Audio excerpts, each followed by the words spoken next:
Hello दोस्तों, आप सुन रहे हैं भूतिया स्टेशन आकाश के साथ। चलिए बढ़ते हैं कहानी की ओर। 20वीं शताब्दी के अंतिम कुछ वर्षों की बात है। कनाडा के ओंटारियो में एक रेलवे टनल का काम जोरों शोरों से चल रहा था। दिन रात वहां काम चल रहा था। टनल से कुछ दूरी पर ही उन कर्मचारियों और इंजीनियरों के टेंट लगे हुए थे। उस समय पहाड़ों को काटने के लिए बड़े बड़े शीशे और एसिटिलीन गैस का इस्तेमाल किया जाता था। टनल का काम लगभग पूरा ही हो चुका था और वो भी ठीक ठाक। वो अंतिम रात थी। हर तरफ खुशी का माहौल था। इंजीनियरों के साथ साथ कर्मचारी भी वहाँ खुशियाँ मना रहे थे। इसी के चलते वहाँ के हेड, जो कि एक कम उम्र नौजवान थे, उनका नाम के एडवर्ड था, उन्होंने सभी के लिए इस खुशी के मौके पर दारू की बोतलें भी मंगवाई थीं। सभी ने खूब ही खुशी मनाई और शराब पी। अभी रात के 10 बजे ने होश नहीं संभाला था कि सभी लोग अपने होश खो बैठे थे और जहां शराब पी रहे थे वहीं पर ही गिर पड़े। वो रात उन सभी कर्मचारियों और इंजीनियरों के लिए खास थी, और होती भी कैसे नहीं, क्योंकि 2 साल से वो अपने घर से दूरी बनाकर इस 1100 मीटर की टनल बनाने में जो लगे हुए थे। लेकिन वहाँ हेड एडवर्ड के पास 4 लोग ऐसे भी थे जिन्होंने केवल नाम मात्र ही पी थी। वो अपने काम को ज़्यादा वरीयता देते थे। हेड एडवर्ड के कहने पर वो चारों हेड के साथ रात को टनल की निरीक्षण करने के लिए चले गए। गहरा सन्नाटा पसरा हुआ था टनल में। रात में वो टनल और भी बेहद भयानक लग रही थी। अभी हेड एडवर्ड और उनके साथ वो 4 लोग उस टनल के गेट पर ही पहुंचे थे कि किसी के कराहने की तेज़ आवाज़ अंदर से आई। गहरा अंधेरा होने की वजह से कोई दिखाई नहीं दे रहा था। कराहटें तेज होती चली जा रही थीं। हेड एडवर्ड ने सोचा, कहीं कोई जख्मी इंसान तो नहीं जो किसी के डर से यहाँ आ गया हो टनल में छिपने, और जख्म गहरा होने की वजह से लगातार करा रहा हो। वो पांचों ने यह सोचते हुए आगे बढ़ रहे थे। गहरे अंधेरे में उन्होंने एक टॉर्च जलाई और दूर तक मारी, लेकिन वहाँ कोई नहीं था। 600 मीटर की सीधी टनल के बाद टनल में एक मोड़ था। मोड़ गहरा था। कराहटें अब शांत हो गई थीं, लेकिन कुछ पलों बाद एक चीख उभरी जिसने सबको डरा दिया। एक पल को सबके पैर वहीं जड़ हो गए। लेकिन इन 2 सालों में ऐसा कुछ भी घटित नहीं हुआ, तो आज क्यों? ये जानने की जिज्ञासा हेड एडवर्ड के साथ साथ सभी के मन में थी। अभी पांचों सीधे रास्ते पर चले ही रहे थे। कुछ दूरी पर टनल का मोड़ दिख रहा था। सब आगे बढ़ रहे थे। टनल के मोड़ पर पहुंचने पर अब सब तरफ फिर सन्नाटा पसर गया। हेड एडवर्ड ने निरीक्षण किया कि अब तक सब ठीक है, तो वो चारों लोग हेड से बोले, सर, यहाँ तक तो सब ठीक ही है। अब आगे जाकर क्या देखना है, वहाँ भी सब ठीक ही होगा। चलिए ना, लौट चलते हैं। अभी हेड ने कहा, ये तो ठीक है, लेकिन ये कराहटे की आवाज़, कहीं कोई इंसान हो जिससे मदद की ज़रूरत हो, हम उसकी मदद भी कर देंगे और इस बहाने से पूरी टनल का निरीक्षण भी हो जाएगा। हेड की बात वो लोग कैसे टाल सकते थे। हेड के पीछे पीछे चल दिए। मोड़ से आगे निकलने के बाद फिर किसी के कराहने की आवाज़ टनल से में गूंजी। अब आवाज़ बिल्कुल साफ आ रही थी। टॉर्च सामने की तरफ की तो सबके पैरों तले ज़मीन खिसक गई, क्योंकि कुछ दूरी पर एक आदमी जो टनल की दीवार पर टंगा हुआ था, उसकी एक टांग पूरी कटी हुई थी। वहाँ से लगातार खून निकल रहा था और रह रहकर करा रहा था वो। यह देखकर पांचों ने तेजाई से बिना कुछ सोचे समझे उसकी ओर दौड़ लगा दी। जैसे ही उसके पास पहुँचे, उसमें से बेहद सड़ांध निकली। उसका चेहरा अभी भी दूसरी तरफ था। हेड के कहने पर जैसे ही 2 लोगों ने उसे खींचा, उसके मुंह से एक अजीब भयानक आवाज़ निकली, और जैसे ही उसका चेहरा पांचों ने देखा, उनका डर उनके माथे पर पसीना बनकर तेजाई से उभरने लगा। वो जिंदा हैवान था जिसके बारे में मात्र कोई कल्पना करके ही सिहर जाए।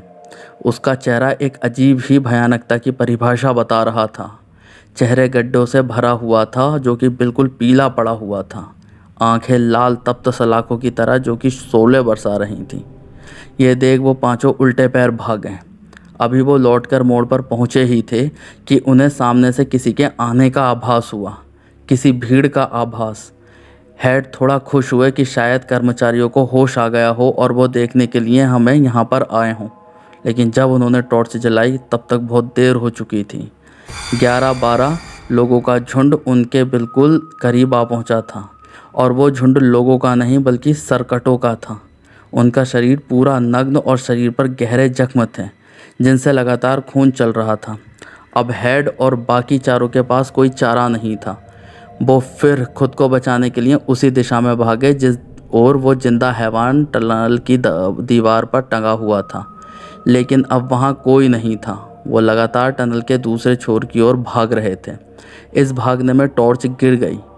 अब वो गहरे अंधेरे में ही खुद को बचाने के लिए भाग रहे थे कि अचानक हेड किसी चीज़ से टकराकर गिर जाते हैं। उनके मुंह से चीख निकलती है। आगे भागते हुए चारों रुक जाते हैं। उनमें से एक के पास माचिस होती है, तो जैसे ही वो माचिस जलाता है उस हल्के उजाले में वो खुद को बहुत से जिंदा शैतानों के बीच पाते हैं। हेड के पास वो सिरकटे पहुंच चुके होते हैं। ये देख वो चारों उन्हें छोड़ खुद की जान बचाने के लिए भागते हैं। उधर वो वहशी हेड को पूरी तरीके से फाड़ देते हैं और उनके शरीर को नोच देते हैं। उनकी चित्कार से पूरी टनल में भयानकता बढ़ जाती है। उधर जैसे ही वो चारों टनल के दूसरे छोर पर पहुंचते हैं उन्हें ऐसा लगता है जैसे किसी तेज़ धार की चीज़ ने उनके पैरों पर वार किया हो। उनमें से 2 लोग धड़ाम से ज़मीन पर गिर जाते हैं। उनके पैर कट जाते हैं। वो दोनों लोग चिल्ला रहे होते हैं। उनसे पीछे 2 लोग एकदम वहीं रुक जाते हैं। वो डर के ज़मीन पर इधर उधर टटोल रहे होते हैं कि उन्हें सामने से हेड की आवाज़ आती है। हेड उन बचे हुए दोनों से बोलते हैं, आगे मत जाओ, वो लोग तुम दोनों को भी मार देंगे, इसलिए लौटकर इसी दिशा में आओ, वो अब यहाँ नहीं है। ये सुनकर ज़मीन टटोल रहे एक इंसान के हाथ टॉर्च लग जाती है और जब वो टॉर्च जलाता है जब हेड की आवाज़ की दिशा में, तो बचे हुए दोनों के शरीर में डर की सिरहन पैदा हो जाती है, क्योंकि वहाँ वही आदमी जो टनल की दीवार पर टंगा होता है वो हेड एडवर्ड के शरीर को निकलने वाले खून को चाट रहा होता है। उसके नुकीले दांत इस बात की गवाही दे रहे थे कि हेड के शरीर को उधेड़ने में उन्होंने ही मेहनत की है। वो दोनों उस हैवान को देख ही रहे थे कि तभी किसी ने उनके हाथ से टॉर्च नीचे गिराकर तोड़ दी और बस पूरी टनल में उनकी भयानक चीखें ही गूंज रही थीं। कुछ देर में वो चीखें भी शांत हो गई और फिर गहरा सन्नाटा पसर गया उस टनल में। काली भयानक रात के बाद सुबह को सूर्य की सुनहरी किरणें टनल के गेट पर दस्तक दे रही थीं। बाकी लोग जो नशे में थे सब अब होश में आ गए थे।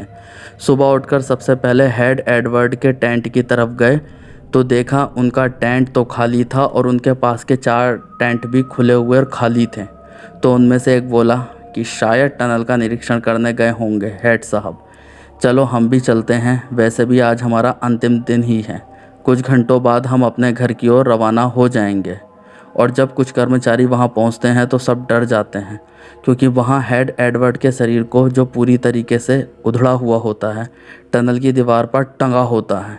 उनमें से खून एक एक बूंद करके टपक रहा होता है। और जब अंदर और बढ़ते हैं तो चारों आदमियों के कटे फटे अंग और खून ज़मीन पर भयानक तरीके से पड़े होते हैं और दीवार पर खून से लिखा होता है डेड जोन। टनल के उद्घाटन से पूर्व इतनी बड़ी घटना को देखते हुए सरकार उस टनल को हमेशा के लिए बंद कर देती है। तो दोस्तों, आपको हमारी कहानी कैसी लगी कमेंट बॉक्स में ज़रूर बताएं। और अगर आप हमारे चैनल पर नए हो तो चैनल को सब्सक्राइब करें और बेल आइकन दबाना ना भूलें। धन्यवाद।